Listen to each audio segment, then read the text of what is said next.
Iglesia, para el cristiano es claro que buscar su propia gloria es pecaminoso, debido a que sabemos que solo hay uno, ¿verdad? Solo hay uno que es digno de toda la gloria, y ese es Dios.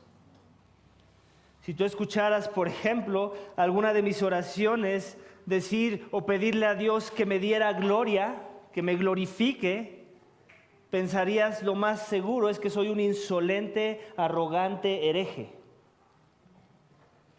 En la historia de la humanidad, iglesia, solo ha habido uno que ha orado así y que no se vio mal al hacerlo, pidiéndole a Dios que le glorifique. Y la razón por la que esa oración no fue insolente, arrogante y hereje es porque el que la oró era Dios. Era el Dios hombre, Jesucristo, digno de toda la gloria, iglesia. Iglesia, nuestro texto esta mañana veremos a Jesús orando a su Padre, una oración intercesora, donde a su vez pide a su Padre en los cielos que le glorifique. Y en el proceso de esa glorificación veremos que tiene que ver con una conexión con el plan de redención que la deidad va a llevar a cabo. El título de mi mensaje, iglesia, esta mañana es el siguiente: Dios Padre e Hijo se glorifican en la redención de las almas. Dios Padre e Hijo se glorifican, ¿cómo? En la redención de las almas. La gloria que Jesús busca, iglesia, no está separada de los pecadores. Tenemos que dejarlo bien en claro. Sino que la busca tomando en cuenta a los pecadores. No es ajena a sus criaturas, sino que es considerándolas. Mi mensaje, iglesia, tiene 3 énfasis. Cada uno de ellos hace alusión a una forma en la que la deidad se glorifica al dar redención a las almas. Jesús expresó esta oración previa a su Vía Crucis, iglesia. Aquí ya estamos en la recta final. Estamos en la última vuelta del Evangelio de Juan. Y Jesús lo sabe. Y por eso ora a su Padre. Y aunque la oración, iglesia, tiene un tono intercesor, también tiene un tono revelatorio, de revelación, donde Jesús la usa para transmitir verdad que sus discípulos necesitaban tener y entender, de la misma forma que lo necesitamos nosotros de este lado de la cruz, iglesia. Vamos a ver el primer énfasis del que te estoy hablando. Lo vamos a encontrar en los primeros 5 versículos del capítulo 17 del Evangelio de Juan. Así que si tienes nuevamente tu Biblia, tómala. Si no tienes Biblia, pídenos una. Ahí tenemos extras que te podemos prestar. Nos gustaría que nos pudieras acompañar en la lectura y que tú mismo pudieras ver con tus propios ojos que esto que voy a hablar yo está escrito, está revelado, es palabra de Dios. Capítulo 17, versículos 1 al 5, nuevamente, acompáñame a leerlos juntos. Dice esto: estas cosas habló Jesús y alzando los ojos al cielo dijo: Padre, la hora ha llegado, glorifica a tu Hijo, para que el Hijo te glorifique a ti. Por cuanto le diste autoridad sobre todo ser humano, para que dé vida eterna a todos los que tú le has dado. Y esta es la vida eterna, que te conozcan a ti, el único Dios verdadero, y a Jesucristo, a quien has enviado. Yo te glorifiqué en la tierra, habiendo terminado la obra que me diste que hiciera. Y ahora, glorifícame tú, Padre, junto a ti, con la gloria que tenía contigo antes que el mundo existiera. Iglesia, los dioses paganos de los hombres obtienen su gloria de lo que le dan los hombres. Ese es el paganismo. Cuando un hombre adora a un Dios que no es Dios, que es un Dios falso, un Dios pagano, obtienen gloria de los hombres, de lo que el hombre le da, de lo que el hombre hace por ese Dios. El Dios de la Biblia, por el contrario, obtiene su gloria de algo que Él da a los hombres. ¿Te das cuenta de la gran distinción? Tiene que ver con el dar, sí, pero la dirección es opuesta. Dios da algo a los hombres, de algo que es más grande, la más grande necesidad que todo hombre en esta tierra tiene, y esto es vida eterna. Iglesia, es lo que vemos en el texto, vida eterna, está la palabra. De forma que este es el primer énfasis del texto esta mañana. La deidad se gloría o se glorifica, como lo quieras poner, son sinónimas, en dar vida eterna. La deidad se glorifica, se gloría en dar vida eterna. Iglesia, eso es lo que vemos en el texto, en los primeros 5 pasajes de nuestro capítulo 17 del Evangelio de Juan. Voy a volver a leer y vamos a ir despacio desmenuzando por qué dice esto el texto. Dice, estas cosas habló Jesús y alzando los ojos a los cielos, dijo, Padre, la hora ha llegado. Está hablando Jesús de una hora que ya ha llegado. En la mente de Jesús esa hora ya ha llegado, aunque va a empezar a hablar de cosas que todavía no han sucedido. Pero como ya hemos dicho antes, Jesús está dando un panorama general de lo que Él quiere hacer o de lo que Él va a cumplir, porque esa es su misión. Él está determinado a cumplir su misión y nunca ha habido un hombre en la tierra más determinado en cumplir su misión que el Jesús, que el Dios hombre. Tan determinado y tan garantizado está en su mente que va a hacer eso, que Él ya habla de una hora que ha llegado, que fue determinada desde tiempos antiguos. Este es un plan que ya se venía arrastrando desde tiempos antiguos, desde antes que el mundo fuese. Dice, Padre, la hora ha llegado, glorifica a tu Hijo para que el Hijo te glorifique a ti. ¿Te das cuenta? Aquí hay un intercambio de glorificaciones. De forma que el Hijo está demandando de su Padre gloria. Está diciendo, glorifica a tu Hijo, dame gloria. ¿Para qué? Para que yo te dé gloria. No que está poniendo una condicionante. No está diciendo, dame gloria, entonces te doy gloria. No lo veas desde esa perspectiva. Lo que está diciendo es simplemente, lo que tú me mandaste, se va a llevar a cabo. Y cuando se lleve a cabo, también vas a recibir gloria. Porque la hora ha llegado. La hora ha llegado. De forma que aquí estamos hablando de que la deidad se va a dar gloria. Ese es de entrada es lo que tenemos que ver en el texto, en el primer pasaje nada más. Y luego dice, luego continúa, ¿cómo se va a dar gloria? Bueno, por cuanto le diste autoridad sobre todo ser humano. ¿A quién le dio autoridad? El Padre le está dando autoridad al Hijo. ¿Sobre qué? Sobre todo ser humano. No solamente sobre los redimidos, tenemos que dejar bien en claro, sobre todo ser humano. De forma que si tú piensas que no tienes una autoridad en tu vida, te traigo noticias. Sí la tienes. La pregunta es si te has sometido a esa autoridad o no.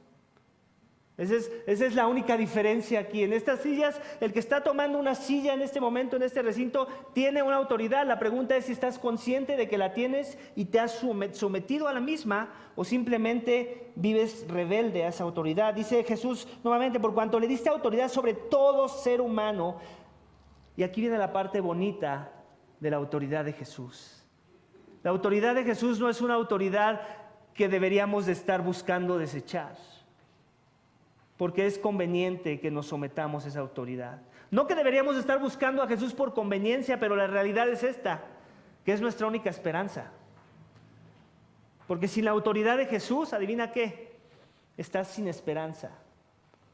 De forma que mejor te conviene esta mañana someterte a esa autoridad, porque Él te va a dar algo que viene implícito, que viene como consecuencia de someterse a su autoridad, y lo dice en la segunda parte del versículo 2, dice, para que dé vida eterna a todo lo que tú le has dado, a todo lo que tú le has dado. ¿Qué le ha dado el Padre al Hijo? Todos los hombres. De forma que el Hijo tiene la autoridad de darte vida eterna esta mañana si aún no la tienes. Esa es la autoridad del Hijo. Él tiene para todos. No sé cuántos millones de habitantes han habitado la tierra hasta el momento, pero Jesús tiene para todos, para dar vida eterna a todos. La pregunta no es si Jesús tiene para todos, la pregunta es si todos quieren someterse a la autoridad de Jesús para obtener vida eterna. Esa es la pregunta. ¿Te has sometido esta mañana? ¿En verdad tienes vida eterna? ¿Crees que la necesitas siquiera? ¿La estás considerando? ¿La ves como tu más grande necesidad? Bueno, en el contexto de Jesús, los discípulos así lo entendían y por eso le seguían. Por eso llevaban 3 años caminando con él. Aún sus opositores querían vida eterna, solamente que la querían encontrar en sus propios términos, pero entendían de su necesidad de vida eterna. Porque Dios nos creó, iglesia, la palabra de Dios dice esto, que Dios nos creó con la eternidad en nuestros corazones. Que Dios puso la eternidad en nuestras almas. ¿Por qué será eso? ¿Por qué será que de una u otra forma, no importa si le presentas un libro con temas religiosos a un hombre o simplemente lo abandonas en una jungla aislada de toda sociedad? ¿Por qué será que de todos modos buscan como una conexión con algo supremo, con algo trascendente? ¿Por qué será que los mayas dejaron todos esos vestigios que apuntan a que adoraban algo, buscaban algo que tenía que trascender su propio estado en el que se encontraban, su propio contexto de lo que ellos podían ver? ¿Será que Dios dejó algo en el corazón del hombre? Con esa inquietud de buscar más allá de lo que ven nuestros ojos carnales. ¿Será que es por eso que nos resistimos a morir tanto? Porque Dios nos creó con un sentido de eternidad. Y por eso no está mal que te resistas a morir, tenemos que aclarar. Dios te creó para vivir por la eternidad. El problema de la muerte vino por el pecado. Pero sí, Dios ya te creó con ese ADN de buscar lo eterno, de trascender. Y Jesús es la puerta para obtener esas cosas, para obtener vida eterna. Y luego Jesús nos va a dar una clarificación de qué es vida eterna. Porque hay mucha confusión con ese tema. ¿Qué es vida eterna? ¿Es vida eterna que yo me muera y entonces entre al cielo? ¿Ahí empieza vida eterna? ¿Qué es vida eterna? Jesús nos lo aclara y dice, y esta es la vida eterna. Pon mucha atención porque si algo te vas a llevar esta mañana de lo que tenga que decir yo hoy, que sea esto. Esto es vida eterna. Que te conozcan a ti, el único Dios verdadero, y a Jesucristo a quien has enviado. Tiene que ver con conocer a una persona, no con conocer conocimiento de esa persona.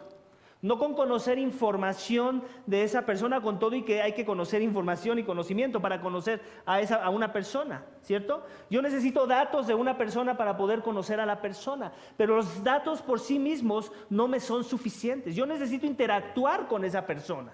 Yo podría decir, yo conozco al presidente Andrés Manuel López Obrador. Él viene de Tabasco y hasta me conozco su apodo. Y conozco muchos datos, conozco que es medio tartamudo, conozco que es medio lento para hablar, tal vez pueda conocer de dónde es egresado y puedo conocer muchos datos de él, pero si yo ahorita me acerco a donde sea que él vive, porque ya no vive en Los Pinos, Palacio me parece, Palacio Nacional, y yo toco la puerta y les digo, hey, yo conozco a Andrés Manuel López Obrador, déjenme pasar. Adivinen qué va a pasar, que me van a echar a patadas. Porque yo conozco de él, pero él no me conoce a mí. Tiene que ver con una interacción de conocimientos. Que él me conozca a mí cambiaría las circunstancias. Ahí sí entonces habría una posibilidad de que me dejaran entrar. Ah, sí, es Omar, déjenlo pasar. Hoy quedamos tomarnos un café. ¿Cómo se vería eso? Tendría sentido si hemos llevado una relación de conocernos mutuamente, en donde él también conoce cosas de mí. Él sabe de mi persona, Él sabe de dónde vengo, conoce mi trasfondo, nos hemos frecuentado en momentos pasados. Pues de eso está hablando aquí Jesús, le está diciendo a su audiencia original, a sus apóstoles. ¿Te das cuenta? Mira, algo que hace Jesús aquí es bien interesante. Eso es algo que yo a veces hago cuando oro. Él está orando a su Padre, en verdad está intercediendo. Es una oración intercesora por sus discípulos, pero también es una oración instructora. Está instruyéndolos de verdad. Muchas veces así hay que orar. Tenemos que orar creyendo que estamos hablando a la persona de Dios, que en verdad Él nos escucha, pero también a veces es necesario orar de forma que quieres discipular e instruir a otros de cosas que son verdad sobre la persona de Dios. sobre lo que Él quiere para nuestras vidas. Y lo que Jesús está diciendo a sus discípulos es básicamente eso. Esto es lo que quiere mi Padre para tus vidas. Esto es vida eterna, que te conozcan, que le conozcan a Él, al único Dios verdadero, al Padre, y a Jesucristo, a quien has enviado. O sea, es una fórmula de gana-gana, en donde tú sabes, para que se cumpla el resultado tienen que haber las dos variantes, A y B. A y B tienen que estar en la ecuación para que el resultado sea el correcto. Que conozcas al Padre, eso está muy bien, pero te falta algo, que conozcas al Hijo. Y si tienes a los dos, conoces al Padre y al Hijo, eso es vida eterna. ¿Te das cuenta? Es la misma relevancia. A y B tienen el mismo valor en la ecuación. Ninguno es más que el otro. Si conoces A, mucho A, pero no conoces nada B, en este caso pongamos a Jesús como B, tu ecuación va a ser torcida. No va a haber vida eterna en esa ecuación. ¿Ok? ¿Por qué lo digo? Porque sabemos que hay cultos y sectas, hay sectas del cristianismo, hay cultos paganos como los testigos de Jehová, por ejemplo, que dan un énfasis a conocer a Dios Padre, mucho. Hay que conocer al Padre y llámale de la forma correcta y no te equivoques en su nombre, cuidadito que te equivoques en su nombre porque Él no le agrada. ¿Ok? Y al Hijo lo ven nada más como su ticket al cielo. Su ticket al cielo. Ah, sí, el Hijo. No, sí es el Salvador, pero hay que honrar al Padre, no al Hijo. Al Hijo hay que darle un poco de honra, pero no tanto como al Padre. No, aquí Cristo está diciendo, glorifícame Padre y yo te glorifico a ti. ¿Acaso ves, glorifícame un poco menos Padre porque pues tú eres mayor que yo en cuestión valor? Tú eres la deidad verdadera y yo soy una deidad sometida a tu deidad. No, Padre e Hijo tienen la misma equivalencia, tienen el mismo valor, tienen la misma esencia, están hechos de lo mismo, de Dios, de deidad. ¿Ok? Y de la misma manera nos está diciendo a nosotros aquí, ¿quieres conocer a Dios? ¿Quieres tener vida eterna? ¿Quieres experimentar lo que significa tener vida eterna? Tiene que ver con el conocer al Padre y al Hijo. Y otra vez, no nos confundamos con pensar que tiene que ver con mera recabación de datos.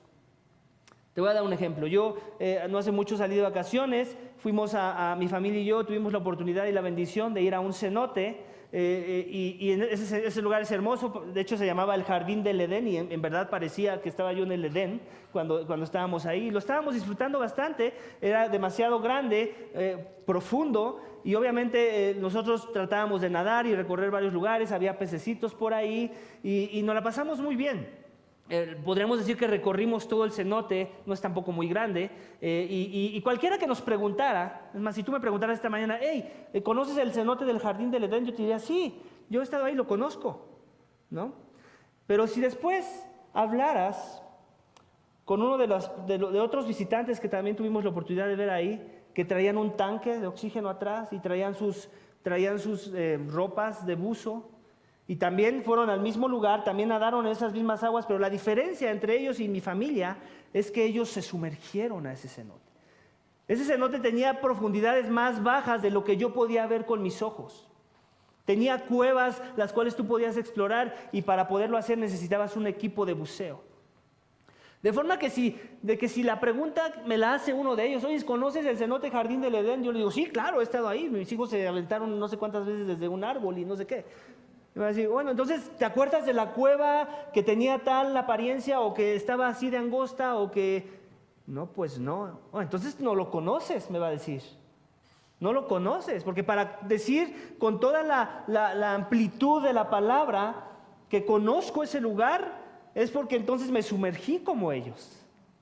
¿Te das cuenta de la diferencia? Aún en el conocer hay diferencias. Yo puedo conocer información de Dios y no conocer a Dios. Yo puedo conocer muchos datos de lo que está escrito en este libro y no tener una relación con la persona que lo inspiró. Básicamente de eso estamos hablando esta mañana, iglesia. De eso está hablando Jesús esta mañana. Vida eterna es experimentar una experiencia de una relación con una persona que sí involucra datos de la persona, pero esos datos me llevan a una intimidad con esa persona, a una profundidad, profundizar en su carácter, a profundizar en su esencia, a profundizar en el amor, de cómo me mostró su amor, de cómo yo debo de responder a la luz del amor que Él ya me mostró. Y de eso está hablando Jesús. La pregunta es si ese es el Dios que tú conoces esta mañana. ¿Es ese tu Jesús? con el cual te sumerges, con el cual profundizas, con el cual te pones el traje de buzo, porque quieres llegar a las profundidades de quién es Él, de lo que Él demanda de ti, de cómo vivir para su gloria. O simplemente, ya cumplí, vine 2 horas a sentarme el domingo. Ya, que no me pidan más, por favor. Tengo una vida muy ocupada. ¿Acaso no todos tenemos vidas ocupadas? Hasta el que no hace nada tiene una vida ocupada de no hacer nada. No busquemos excusas que no caben, iglesia. Si en verdad creemos esta verdad, que el Padre envió al Hijo, y que en el Hijo y en el Padre y en la relación que el Hijo nos permite entrar con el Padre hay vida eterna, que someternos a su voluntad, en ello hay vida eterna, que en creer su palabra, en ello hay vida eterna, entonces profundicemos en esa relación, iglesia, porque eso es vida eterna, esa relación ya, ahora, como diría Cristo, a la hora ha llegado, puedes experimentar vida eterna y es ya. No esperes a ese día a ver si, eso me pasó con un testigo de Jehová, me llevó ese pasaje y me dijo, mira, esto es vida eterna, que conozcas al Padre y al Hijo. Y yo, ok, entonces ¿con qué tiene que ver? No, pues con que le conozcas. ¿Y cómo le conozco? No, pues aquí está la palabra. Ok, ya tengo mi palabra, ya me aprendí varios versículos. ¿Eso es conocer al Padre? ¿Aprenderse versículos? ¿Saber cómo defender la doctrina? ¿Eso es vida eterna? No, va más allá. Pero es que se quedan a ese nivel. Tiene que ver con conocer el carácter y la esencia. Si el Hijo me dijo que Él es Dios y yo digo, no, tú no eres Dios, eres un ángel, eres creado, veniste a salvar, pero no como para tratarte como Dios.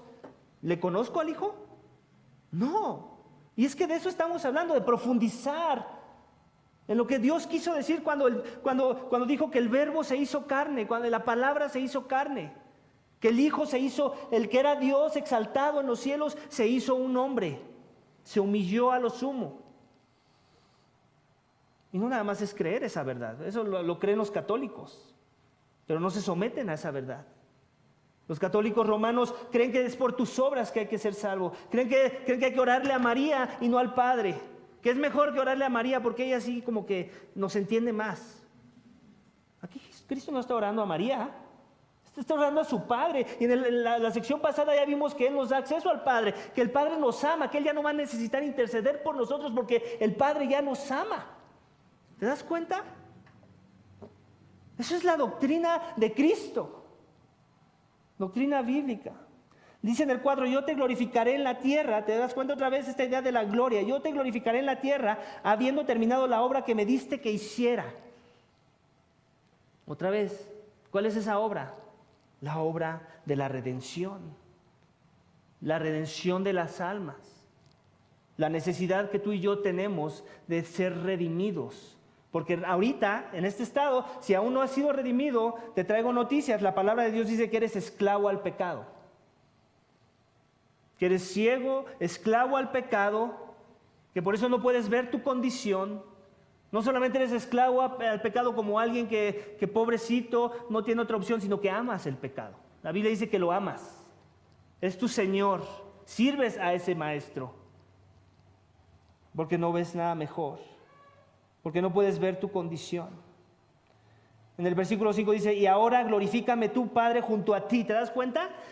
Cristo está reclamando lo que por esencia le pertenece. Glorifícame junto a ti. No lo ves como en el podium de las Olimpiadas, donde está el número 1 aquí y el 2 y el 3 al lado. No es ese tipo de podium que Cristo está reclamando. Él está reclamando un podium donde hay 3 sillas y una está al lado de la otra al mismo nivel. Y está diciendo, glorifícame junto a ti. Con esa misma autoridad, con esa misma gloria que nosotros teníamos antes de que el mundo existiera. Y es lo que está diciendo, con la gloria que tenía contigo antes que el mundo existiera. Muchísimo antes de que la creación misma fuera creada, muchísimo antes de que Adán y Eva pecaran, ya había una gloria existente. Ya había un intercambio de glorias, de forma que el Padre y el Hijo no necesitaban crearte a ti o a mí para traerse gloria. Por eso nuestro Dios es un Dios trino, es una deidad. El Padre, el Hijo y el Espíritu Santo, cada uno en sus tronos, existen en una relación perfecta, en una comunión de amor perfecta, en donde se glorifican el uno al otro, y en donde no necesitan nada más sino la deidad misma, que son ellos. El Dios Trino, que es 3 en 1. Así es, así funciona la deidad. Se glorifican perfectamente. Mas sin embargo, decidieron extender la forma en la que iban a manifestar su gloria. No para que su gloria fuera más grande, tenemos que tener cuidado, sino porque se querían placer en que otros pudieran ver su gloria. Por mero placer. Y por eso nos crearon a nosotros, por eso crearon a las huestes celestiales, para poder manifestar su gloria. Por mero placer. Nada más. Amén. De forma que la pregunta con la que te quiero dejar en esta sección es esta: ¿tienes vida eterna? ¿En verdad tienes vida eterna? Por favor, no nada más la veas como una pregunta de que, ok, es el tiempo de la aplicación, bueno, pues voy a contestar que sí la tengo. No, en verdad la tienes. En verdad has considerado tu necesidad de la misma. Escúchame, porque todos hemos sido creados con un tinte de buscar la eternidad. El problema no es si has sido creado con ese tinte. Mira, tan has sido creado con ese tinte que por eso acumulas cosas.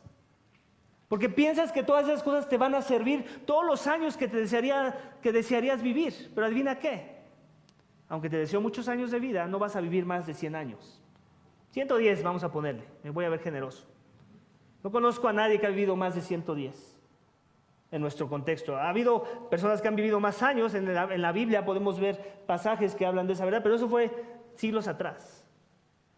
Pero acumulamos cosas, ¿cierto? ¿Por qué? Porque pensamos que las vamos a necesitar para el año que viene y luego el que viene. Y tal vez mis hijos lo van a necesitar. Por eso voy a comprar 2 casas, o 3, por si tengo muchos hijos, o 4. Y estamos pensando en cómo vamos a vivir en esta tierra, cuando esta tierra no es el todo. Y cuando menos nos damos cuenta, Dios reclama mi alma. Y todo mi plan se viene abajo.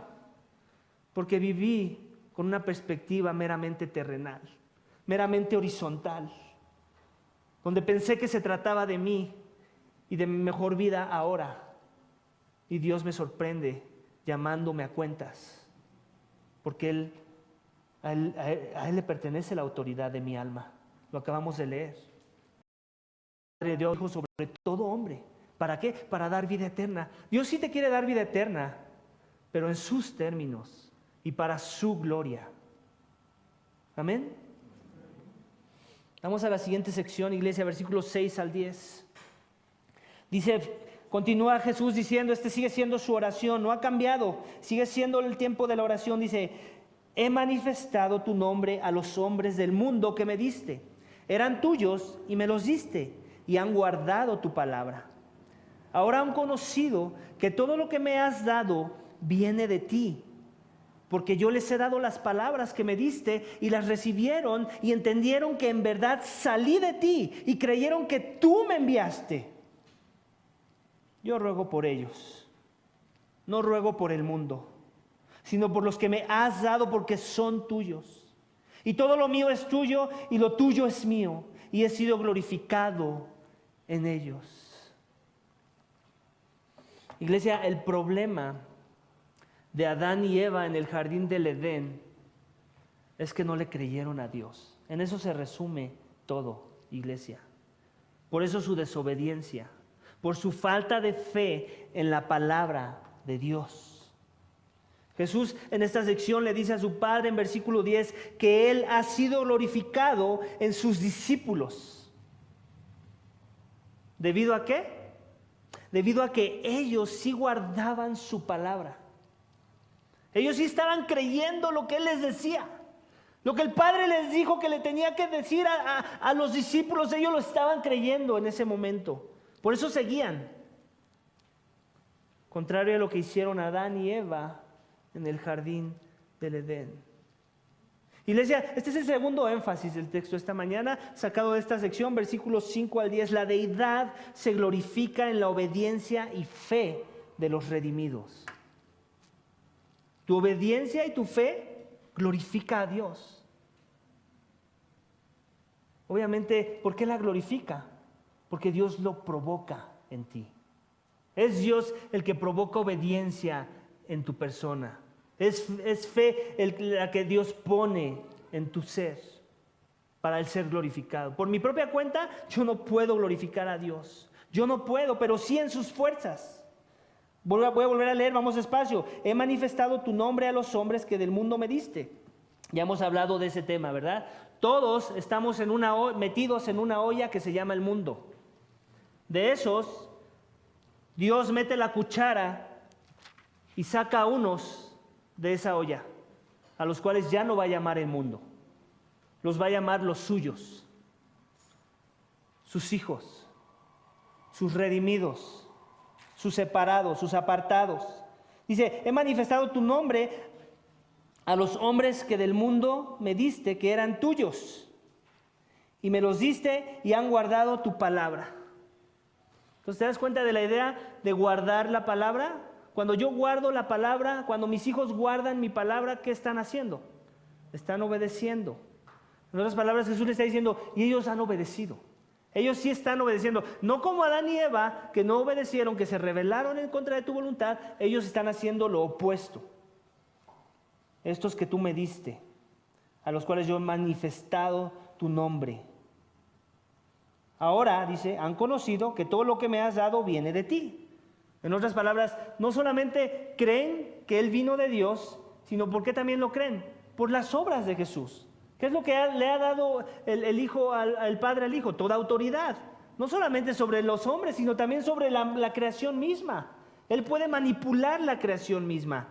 ¿Cómo lo hizo? Convirtió el agua en vino, convirtió unos cuantos panes ahí en muchos panes para alimentar a más de 5,000 personas. La autoridad de resucitar a los muertos. Esa autoridad viene del Hijo. Vino del Hijo, se la dio el Padre, pero no como si el Hijo no la tenía, entonces te la presto para que lo sorprendas. No. Por eso habla después al final de que todo lo que es del Padre es del Hijo y lo que es del Hijo es del Padre. El Hijo podría decir lo mismo hacia el Padre. Yo te doy autoridad de dar vida. ¿Por qué? Porque esa es su esencia. Esa es su esencia. El que es vida tiene autoridad de dar vida. Dice, ahora glorifícame tú. Estoy en el 8, perdón. Ahora han conocido que todo lo que me has dado viene de ti, porque yo les he dado las palabras que me diste. ¿Te das cuenta otra vez esta idea de las palabras? ¿Cuál fue el problema en el inicio, en el jardín del Edén? Que no creyeron las palabras de Dios.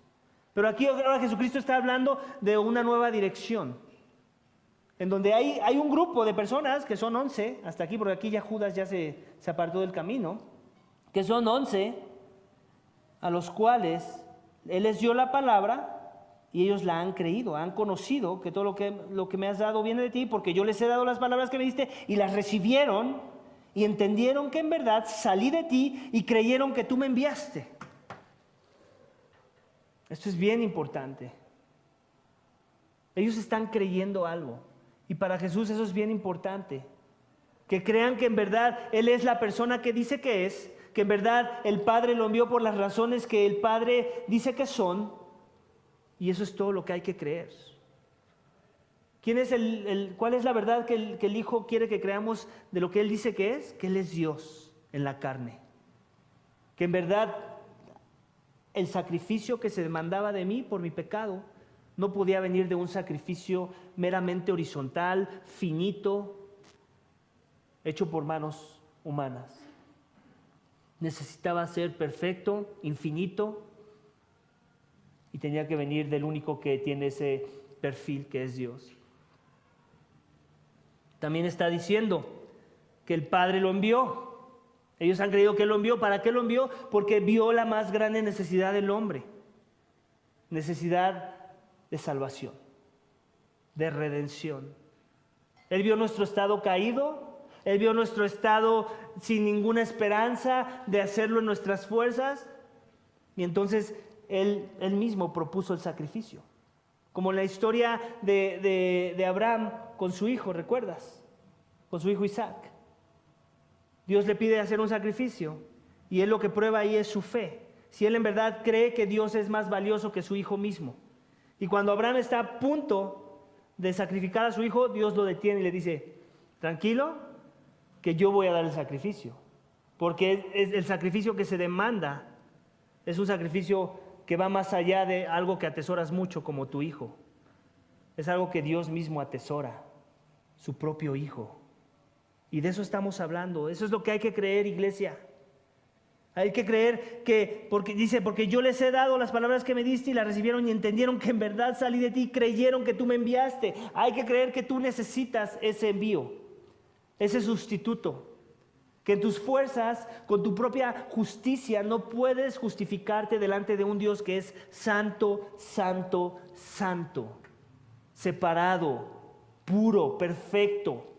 Que la perfección es lo que emana de su persona, la pureza, la majestad. Para poder estar entre la presencia de un Dios como ese, se necesita tener ese mismo perfil. Y tú y yo no lo tenemos esta mañana. Necesitamos al que Él ha enviado. Es por medio de Él que tú y yo podemos tener acceso a aquel que es la vida. Es por medio de los méritos de Cristo, que Él vivió la vida perfecta que tú y yo no pudimos vivir. Es por medio de sus ruegos intercesorios donde Él dice, yo vine a morir por Él, Padre, permítele acceso a tu presencia porque yo ya pagué. Porque la justicia que se demandaba sobre su persona por haber violado tu ley, por no haberse sometido a tu voluntad, por haber vivido la vida en sus términos, yo ya pagué. De forma que dale acceso. Él merece estar en tu presencia. No por sus fuerzas, no por su justicia, sino porque yo ya pagué, porque yo ya viví la vida perfecta que Él no pudo vivir, para que entonces Él y ella tengan acceso total a tu presencia. Para que te conozcan y comiencen a experimentar lo que significa tener vida eterna. Lo dice en el 9, yo ruego por ellos, no ruego por el mundo. ¿Te das cuenta qué mala onda, Jesús? ¿Alguna vez has visto a Jesús siendo tan parcial? Él dice que Él ruega por ellos, no ruega por el mundo. Bueno, tenemos que entender las bases. Las bases es que todos éramos del mundo. Tú estabas en el paquete, en el grupo de personas del mundo. Ahora Jesús te saca y ahora ruega por ti. Pero no por nada mejor que había en ti de lo que ahora hay en los que aún no han creído, sino a pesar de ti. A pesar de lo que Dios te da un trato distinto. Y ese trato te lo puede dar a ti esta mañana si aún sigues en el mundo. Lo único que se demanda de ti es creer. Creer lo que Jesús está diciendo. Que necesitas el regalo del cielo. Que el regalo más grande que necesitas para esta Navidad, si te gustan los regalos en esta época navideña, no es un carro, no es una casa más grande, no es un teléfono, el siguiente iPhone. Es redención de tu alma. Porque Dios está siendo amoroso en este momento, en esta Navidad, como lo ha sido en todas las Navidades, desde que Cristo vino a revelarse. Él quiere que muchos se arrepientan. Tú que eres del mundo, tú que amas las cosas de este mundo, tú que has odiado la forma en la que has vivido es contraria al mandamiento, a los designios que Cristo quiere para ti, te dice, arrepiéntete, ven. Yo quiero rogar por ti. Yo quiero rogar por ti. Quiero interceder por tu alma ante el tribunal de mi Padre. Porque yo ya pagué tu deuda. Porque yo ya llevé el castigo que tú merecías. Y yo resucité al tercer día. Dándote una probadita de lo que va a ser cuando llegue ese día. Donde vas a poder experimentar a Dios por la eternidad. Donde ya no va a haber más interrupciones, donde ya el pecado más no va a estorbarte para que tú conozcas con las profundidades de lo que hay que conocer a Dios. Donde te vamos a dar tu traje de buzo. Jesús quiere eso para ti esta mañana si aún no le conoces. La deidad se gloria en la obediencia y fe de los redimidos. ¿Quieres ser uno de los redimidos? ¿Te ves en la necesidad de redención? ¿Te ves ahogado en el abismo? ¿Has entendido que esta vida es vana? Vanidad de vanidades, todo es vanidad. Que nada te llena, ni tus mejores vacaciones te llenan. Ya estás pensando en las siguientes, cuando todavía ni terminas en las que ya estás. ¿Por qué será? Porque Dios te creó para algo más trascendente, algo que en verdad importa, que en verdad tiene valor, que en verdad promete, que en verdad trae gozo. Y esa es vida eterna con Él y su Hijo. Le dice, y luego cierra con esto: y todo lo mío es tuyo y lo tuyo es mío, y he sido glorificado en ellos. ¿Te das cuenta? Aquí está la glorificación otra vez. ¿Cómo el Hijo se glorifica? En la fe de los redimidos, en la obediencia de los redimidos. Así es como Él se glorifica. ¿Podrías decir que tu vida está sirviendo ese propósito? ¿Te sometes en obediencia a la voluntad de Jesús? Otra vez a la segunda aplicación. No lo veas simplemente como aplicación. Hazte las preguntas fuertes. Me he sometido. Vivo sometido a esta verdad. En verdad entiendo que mi vida no me pertenece, que mi autoridad más grande es el que me creó y que Él mejor sabe qué es lo que necesito. Y empieza con mi necesidad de redención. Merezco la muerte. Merezco ser destruido. Merezco la misma ira de Dios sobre mi cabeza. Y la única forma de escapar esa realidad es si me someto, si creo en que Cristo llevó mi ira. Él la llevó en mi lugar. Él pagó el castigo. El inocente murió por el culpable para que el culpable pudiera ser justificado delante de los ojos de Dios. ¿Tú crees esa verdad? ¿En verdad la crees? Si en verdad la crees, te sometes. Obedeces a Dios. Obedeces su voluntad. Te humillas ante Él. Le buscas. Te sometes al conocimiento que Él ya nos dio en su palabra. Vamos a la última sección, iglesia, se nos está yendo el tiempo. Versículos 11 al 19, me voy a ir rápido, es la sección más larga. Dice, ya no estoy en el mundo. Aquí otra vez Cristo está hablando de que ya no está en el mundo, pero sigue en el mundo. ¿Por qué está hablando otra vez en ese lenguaje? Porque Él ya se vio cumpliendo con la misión. Dice, ya no estoy en el mundo, pero ellos sí están en el mundo y yo voy a ti. Y dice esto es bien importante, pon atención a esta sección. Padre Santo, guárdalos en tu nombre, el nombre que me has dado, para que sean uno, así como nosotros somos uno. Cuando estaba con ellos, los guardaba en tu nombre, el nombre que me diste, y los guardé, ninguno se perdió, excepto el hijo de perdición, para que la escritura se cumpliera. Pero ahora voy a ti, para que tengan mi gozo completo en sí mismos. Yo les he dado tu palabra y el mundo los ha odiado, porque no son del mundo, tampoco yo soy del mundo. No te ruego que los saques del mundo, sino que los guardes del maligno. Ellos no son del mundo, como tampoco yo soy del mundo. Glorifícalos en la verdad, santifícalos en la verdad, tu palabra es verdad. Como tú me enviaste al mundo, yo también los he enviado al mundo, y por ellos yo me glorifico, y por ellos yo me santifico, para que ellos también sean santificados en la verdad. Iglesia, si tu papá o tu mamá estudiaron en la misma primaria o secundaria en la que tú estudiaste, déjame adivinar algo. La expectativa de los maestros que todavía viven de la plantilla de maestros que conocieron a tu papá, tienen la misma expectativa de ti de lo que vieron en la vida de tus padres. De forma que si tu mamá o tu papá eran muy estudiosos y muy devotos al estudio y muy disciplinados, eso esperan de ti, los maestros. Ahora que si tu papá o tu mamá eran una fichita en la escuela, también eso esperan de ti. Normalmente así es como funciona. No siempre aplica, pero esa es más o menos la expectativa de lo que sucede en la escuela. Como dirían por ahí, de tal palo, tal astilla, ¿cierto? Bueno, en versículo 11, iglesia, Jesús ora a su Padre que guarde a sus discípulos, ¿en qué? ¿En qué? Antes. En su nombre. Guárdalos en tu nombre. Ok, sabemos por la palabra que Dios tiene muchos nombres y que más que nombres son títulos a su persona. Y más que títulos, son aspectos de su esencia que tienen que ver con su carácter. ¿Ok? Pero si hay uno que sobrepasa a los demás, ¿cuál es? No. Santo. Alguien dijo por ahí, santo. 3 veces santo, santo, santo, santo, dice la palabra de Dios. Si tú vas a Isaías capítulo 6, ahí vas a encontrar esa frase. Dios es santo, santo, santo. Y luego Jesús dice esto sobre aquellos que eran del mundo, los cuales Él vino a redimir, los cuales le está pidiendo al Padre que los guarde. Guárdalos en tu santidad. Ese es el nombre del que Jesús está hablando. Y después, ¿cómo lo sabemos? Porque después vemos la palabra repetida varias veces. Santifícalos, santifícalos con la verdad. Tu palabra es verdad.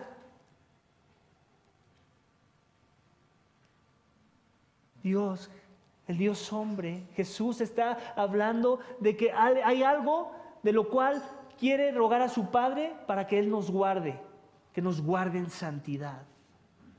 De eso está hablando Jesús esta mañana. Guarda en santidad aquellos a los cuales yo vine a morir por ellos. Y en ese acto guárdalos en santidad. Y es así como el Padre y el Hijo se glorifican también. Cuando ese proceso sucede, la santificación de los que eran del mundo. Uno que dice ser salvo, tenemos que aclararlo, pero que no camina en santidad, no en perfección, tenemos que aclarar también eso, pero sí en santidad, donde tú ves un progreso, donde tú ves a alguien que se duele por su pecado, que odia su pecado y que ahora ama las cosas que Dios ama. Uno que dice ser salvo, pero que no camina en santidad, iglesia, vive engañado de pensar que lo es. Porque a quien Dios le da su nombre y lo declara santo, le da también el deseo y la motivación de buscar reflejar la santidad por el nombre que ahora tiene, para manifestar que la presencia del Dios que lo santificó, que le llamó santo, ahora reina sobre su vida. Es la consecuencia de iglesia. Es lo que vemos en el texto esta mañana. Dice, yo ya no estoy en este mundo, pero ellos sí están en el mundo. O sea, está hablando de este proceso que ellos van a pasar en donde Cristo se va a ir. Recuerdas que ya les dijo, yo ya me voy, pero es necesario que me vaya para que... ¿quién tiene que venir? El Espíritu Santo. ¿Qué crees que va a producir el Espíritu Santo en los corazones de aquellos que ahora son de Jesús, que estaban en el mundo? Santidad. Santidad. Y le dice, yo voy a ti, Padre Santo, guárdalos en tu nombre, o sea, en tu santidad, el nombre que me has dado para que sean uno, así como como tú y yo somos uno. De forma que algo quiere ver Jesús en su comunidad de creyentes. ¿Y qué es? Santidad. Y eso implica muchas cosas. La aplicación es vasta, pero tenemos que tener la idea central bien definida.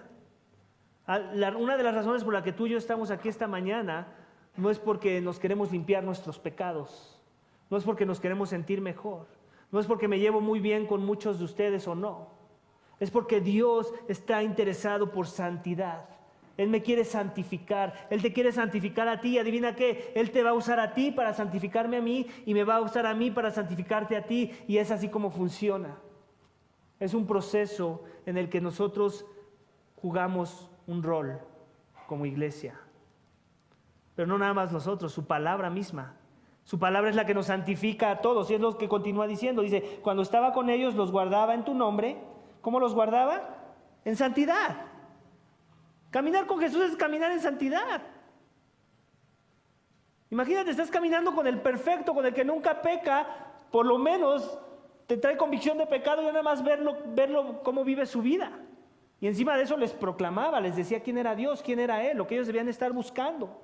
Él los guardaba en santidad. Dice, cuando estaba con ellos los guardaba en tu nombre, el nombre que me diste de ser un santo, y los guardé y ninguno se perdió. ¿Quién? ¿Excepto quién? El hijo de perdición, para que la escritura se cumpliese. ¿Te das cuenta? Tiene que ver otra vez con la palabra. La palabra se cumple en que hubo uno que se perdió y no le tomó por sorpresa a Dios. Ya estaba escrito. Ese fue Judas. Dice, pero ahora voy a ti y hablo esto en el mundo para que tengan mi gozo completo en sí mismos. ¿Te das cuenta otra vez? Los está ministrando con su oración. Le está diciendo, ustedes gócense. Se trata de santidad, se trata de una relación con Dios. Se trata de la gloria de Dios y ustedes siendo partícipes de ese proceso. ¿Te gozas? ¿En verdad te gozas de este llamado a la santidad que Jesús hace para tu vida si en verdad has creído? ¿Ese es tu más grande gozo esta mañana? ¿Vivir en santidad? ¿Crecer en santidad? ¿Buscar la santidad? Sabemos que la única forma de encontrar eso es con la instrucción que Dios ya nos ha dejado. No nada más orar por orar, sino saber cómo orar, a quién orar, qué cosas orar. Y eso no nos sale de nuestra mente. Tenemos que ir a este libro. Dice, pero ahora yo voy a ti y hablo esto del mundo para que tengan mi gozo completo en sí mismos. Jesús espera que esto traiga gozo a tu vida. Dice, yo les he dado tu palabra, aquí está el secreto. ¿Cómo yo voy a encontrar santidad? ¿Cómo tú y yo vamos a caminar la senda de la santidad? ¿Teniendo mucho en común tú y yo? ¿Aguantándonos, soportándonos nada más? No, tiene que ver con la palabra, la centralidad de la palabra. La palabra es la que te dicta a ti y a mí cómo vivir en santidad. La relevancia está en este libro. Dice, yo les he dado tu palabra. Obviamente aquí todavía el libro no ha sido escrito, pero recordemos que las palabras que ahorita tenemos escritas fueron las que Jesús les dio a sus discípulos. Este es el evangelio del discípulo Juan. Yo les he dado tu palabra y el mundo los ha odiado. ¿Te das cuenta? Una consecuencia de vivir en santidad es que vas a ser odiado. Si en verdad vives en santidad. Y la esperanza es que el odio que te tenga el mundo no sea por causa de tu pecado, sino por causa de que vives en santidad. De que no caminas según sus estándares, según sus reglas, según sus valores, según su ética. Que ese sea el odio. Que si te van a odiar, que te odien por hacer lo bueno y no lo malo. Porque si te odian por hacer lo malo, eres como los del mundo entonces. No eres nada distinto al mundo. Y si yo les he dado tu palabra y el mundo los ha odiado porque no son del mundo, tampoco yo soy del mundo. Esa es la consecuencia de estar caminando con Jesús. Serás odiado. Punto. ¿Cómo va a lucir el odio en tu vida? Dependiendo de cómo Dios te vaya a usar. Si te vas de misiones a Norcorea, vas a ser odiado a punta de muerte. O a algún país islámico.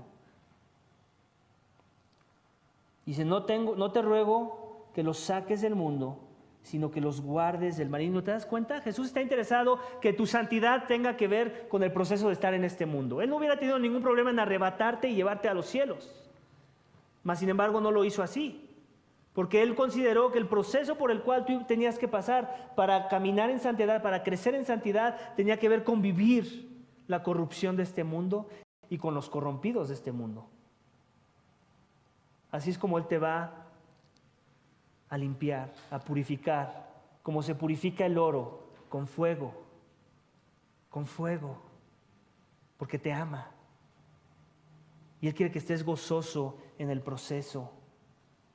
Él está rogando a su Padre que nos guarde del maligno. ¿Quién es el maligno? Satanás. Y sus maquinaciones y sus huestes demoníacas. Dice, ellos no son del mundo. ¿Te das cuenta de esta repetición de palabras? El mundo. Jesús quiere Él quiere pintar una línea bien clara.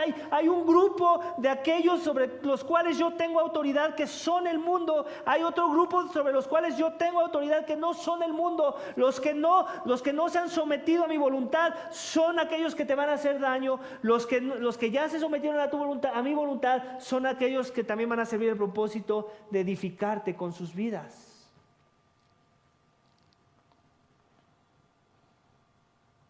Santifícalos en tu verdad. Otra vez esta idea de la verdad. Nuestra necesidad de la verdad, iglesia.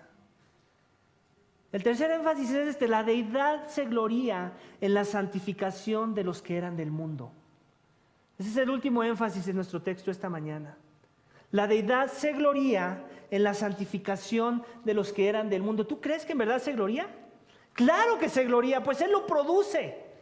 La santidad no es algo que yo voy a comprar al supermercado. No es algo que si espero lo suficiente me va a llegar. Es algo que solamente Dios puede producir. Es algo que solamente aquel que en esencia es santo puede producir en los corazones de aquellos que no eran santos. Y que en sus fuerzas nunca pudieron ser santos. Tiene que ver con una obra de Dios. Por eso dice, santifícalos en la verdad, tu palabra es verdad. ¿Sabes cuál es la fórmula para ser santo? Devórate este libro. Pero no devórátelo con un tono intelectual en donde te aprendes cosas que son verdad, pero que no tienen ningún impacto en tu vida.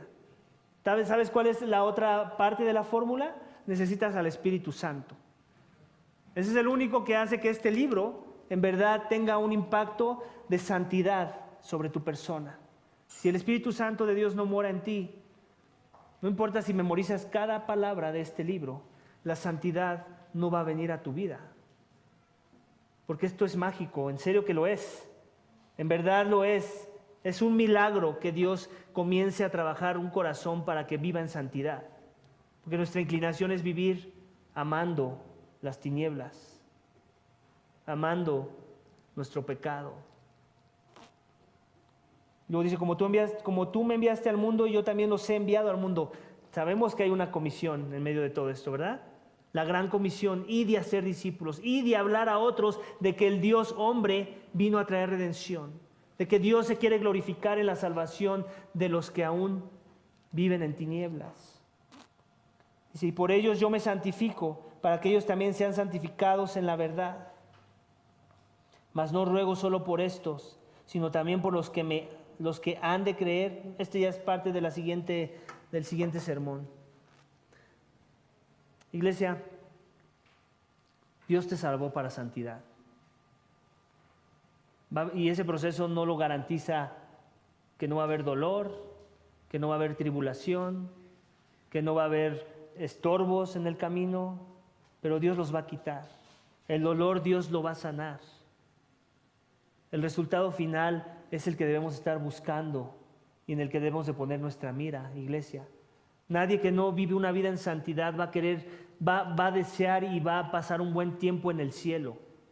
Nadie. ¿Te imaginas? Dios mandando a todo el mundo a su cielo, cuando más de la mitad de ese mundo nunca quiso buscar la santidad. Se van a aburrir, van a odiar estar ahí. Los únicos que no vamos a odiar eso somos aquellos que en verdad hemos creído, que en verdad nos hemos sometido en arrepentimiento y fe a la persona de Jesús. Y cuando llegue ese día, lo único que vamos a exclamar va a decir, esto es lo que yo estaba buscando, de esto se trataba, por esto me desvivía, aquí es donde yo pertenezco. No solamente porque el lugar y la armonía de ese lugar va en acorde a tu estándar de vida, sino porque el que es santo, en verdad 3 veces santo, lo vas a poder ver cara a cara. Y entonces vas a decir, para esto fui creado, para estar en la presencia de aquel que me llamó de tinieblas a luz. Iglesia, ya para terminar, al inicio de mi sermón mencioné que sería pecado que los hombres buscáramos gloriarnos o pedir a Dios que nos glorifique. El apóstol Pablo nos da una idea de la forma en la que sí está permitido gloriarnos si en verdad nos decimos ser discípulos de Jesús. Y nos los dice en Gálatas 6:14, se los voy a leer. Dice, pero jamás acontezca, este es Pablo hablando, pero jamás acontezca que yo me gloríe sino en la cruz de nuestro Señor Jesucristo, por el cual el mundo ha sido crucificado para mí y yo para el mundo. ¿Te das cuenta? Aquí son las palabras de alguien que ya no es del mundo, que el mundo ha muerto para él, porque para ahora lo de más valor es Cristo, más valor aún que sus propios logros.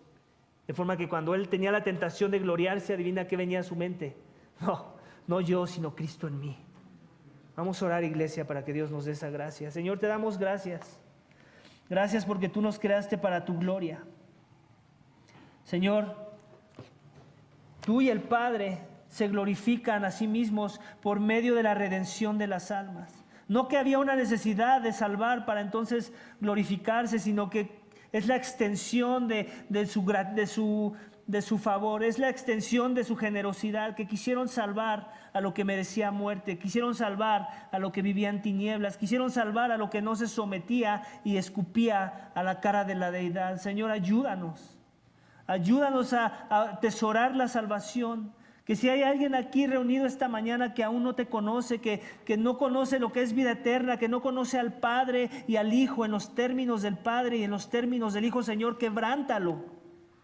Muéstrale que no hay esperanza en las cosas que se ha propuesto, en las cosas que le traen temporalmente una satisfacción, que la única esperanza está en Jesús, en que Él nos redimió, en que Él pagó por nuestros pecados, en que Él resucitó y Él ofrece vida eterna a todo aquel que se humilla ante su presencia. Oh Padre, yo ruego para que la santidad permee los corazones de tu pueblo esta mañana y que en ese proceso también te demos gloria, que nuestra fe crezca, que nuestra obediencia sea más evidente cada día y que en ese proceso tú te traigas mucha gloria, Señor. Que tu Santo Espíritu obre con tal poder que no nos quede otra excusa sino someternos, obedecer y en ello encontrar nuestro gozo completo. Que sin importar la prueba o la tribulación o el dolor, recordemos que tú lo permites porque estás formando un corazón santo y puro para que podamos estar listos ante tu presencia cuando tú nos llames a cuentas. Te damos gracias por nuestras vidas. Santifícanos con la verdad. Tu palabra es verdad. Te lo pedimos y te damos gracias en el nombre de tu Hijo amado, Cristo Jesús. Amén.